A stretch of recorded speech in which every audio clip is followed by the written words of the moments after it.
L'invité d'Europe Soir ce soir, Olivia, c'est la rapporteure générale du budget à l'Assemblée. Bonsoir Valérie Rabault. Bonsoir. Bonne nouvelle, donc 650 000 foyers vont sortir de l'impôt, c'est-à-dire qu'ils ne paieront pas d'impôt cette année. C'est Manuel Valls qui l'a annoncé hier. Jean-François Copé ce matin le disait sur Europe 1, personne ne peut y croire. Mais Jean-François Copé a tort. Parce que ça se fera. Ça se fera, ça a été un engagement qui a été pris, effectivement, on vote chaque année un budget, ce qui s'appelle un projet de loi de finances. Et là, on va voter au mois de juin un projet de loi de finances rectificatif qui va porter pour 2014, avec un certain nombre de dispositions, dont 500 millions d'euros qui vont être mis sur la table pour qu'il puisse y avoir, pour les ménages français, des baisses d'impôts. Alors, vous venez de nous le rappeler, c'est ça qui est compliqué. Vous aviez voté un budget qui prévoyait des hausses d'impôts par le système du gel du barème. On avait déjà mis un certain nombre de dispositions dans le budget pour le budget 2014, puisqu'il y avait à peu près 1 milliard ce qu'on augmente la décote, ce qui permet à un certain nombre de personnes et de ménages français de ne pas rentrer dans l'impôt. Donc ça avait déjà été voté, mais on en rajoute un peu. 650 000. Donc il y a des gens qui en ce moment sont en train, comme nous tous, de faire leur déclaration d'impôt. Voilà. Sur le site gouvernement.gouv, on peut faire toutes les simulations on fait des simulations, possibles. On découvre qu'on va payer des impôts, on se dit zut, ça va me coûter très cher. Et puis vous nous dites ce soir, mais non, rassurez-vous, les calculs sont faux, on va voter une loi rectificative qui fait que vous ne paierez pas. Non, j'ai pas dit les calculs sont faux. J'ai dit le gouvernement va proposer dans la loi de finances rectificative qu'il y ait 500 millions d'euros qui soient mis sur la table. Alors effectivement, il y a encore des dispositions qui sont en train d'être discutées, notamment pour faire en sorte que ça marche bien en septembre 2014, c'est-à-dire que ça passe dans les tuyaux informatiques, ce qui est quand même hyper important. Et ça, effectivement, on est en train de le calibrer en discussion avec le gouvernement pour le faire de la meilleure façon possible. Alors qui va être concerné? Tous ceux qui gagnent le SMIC? Il y a aussi, on veut prendre en compte aussi les retraités. Certains se sont mis à... parce que la difficulté, c'est qu'effectivement, quand on commence à rentrer dans l'impôt sur le revenu, à payer l'impôt sur le revenu, on a un certain nombre... on se met à payer la redevance télévision, etc. etc. Donc, il y a un effet de seuil qui est important, et c'est ça, effectivement, qu'on veut corriger de la meilleure façon qui soit. Alors, qu'est-ce qui fait qu'on peut faire cela aujourd'hui, alors qu'il y a quelques mois, quand vous avez voté ce budget, ce n'était pas possible? Le retournement, il n'est pas encore là. Non, mais c'est pas une histoire de retournement, d'inversion, de je ne sais quoi. C'est que on a dit il faut que les entreprises puissent investir, et donc il y a un effort qui est fait par toute la nation en leur direction. Mais on a dit aussi il faut protéger le pouvoir d'achat des ménages. Ça a été une demande, je pense que le gouvernement l'a entendu. On l'a fait dans le plan d'économie des 50 milliards, puisque les retraités qui gagnent moins de 1 200 € par mois verront leur retraite progresser normalement. Donc ça fait partie des discussions qu'on a eues aussi avec le gouvernement.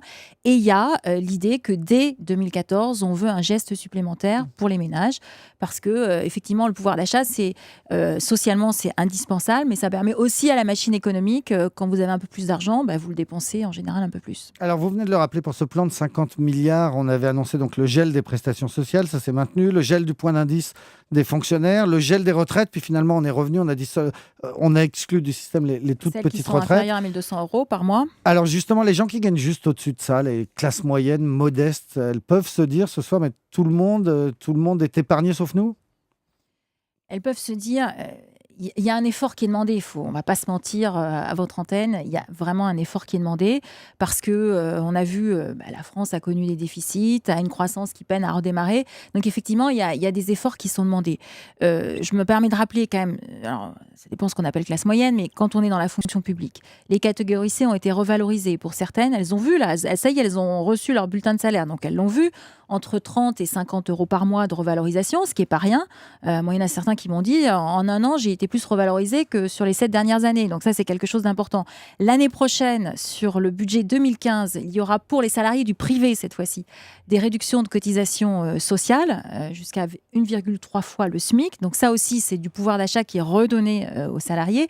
Il y a eu aussi un certain nombre de revalorisations. Je pense à l'allocation de rentrée scolaire qui a eu un coup de pouce de 25%. Donc il y a eu un certain nombre de choses. Mais c'est vrai, il ne faut pas se mentir, qu'il y a un effort qui a été demandé, à l'ensemble des ménages français. Mais vous nous dites donc en termes d'imposition, de taxation, on a vécu le pire? Ça ira mieux demain? Je ne sais pas, il ne faut pas l'appeler le pire. C'est pas le pire, c'est un effort qui est demandé parce qu'avec vos impôts, vous payez les professeurs des écoles, vous payez les routes. Enfin, c'est de l'argent qui sert à quelque chose. Ce n'est pas une ponction juste pour faire une ponction. Mais effectivement, c'est vrai que quand on a un déficit, ça veut dire que on dépense plus que ce qu'on a comme recette. Alors par ailleurs, Valérie Rabault, donc l'État va devoir se serrer la ceinture. On saura en juin exactement de combien et comment les lettres de cadrage sont parties. Il y a un débat sur la question de l'armée. Est-ce que le ministère de la Défense aussi va devoir baisser son budget ? Alors, le ministère de la Défense a fait une loi de programmation militaire qui a été votée en décembre dernier, donc c'est il y a 4 mois. On s'est dit, dans le fond, qu'est-ce que doivent être les objectifs de l'armée française ? Est-ce qu'on veut être capable d'intervenir au Mali comme on le fait aujourd'hui ? Est-ce qu'on veut être capable d'intervenir en Centrafrique comme on le fait aujourd'hui ? Mais on ne le fait pas que pour l'Afrique, on le fait aussi pour la sécurité, parce qu'on sait très bien qu'après, ça peut essaimer jusqu'en Europe. Donc ça, c'est un choix qui a été fait sur les objectifs de l'armée française. Et évidemment, face à ces objectifs, on met des moyens en face.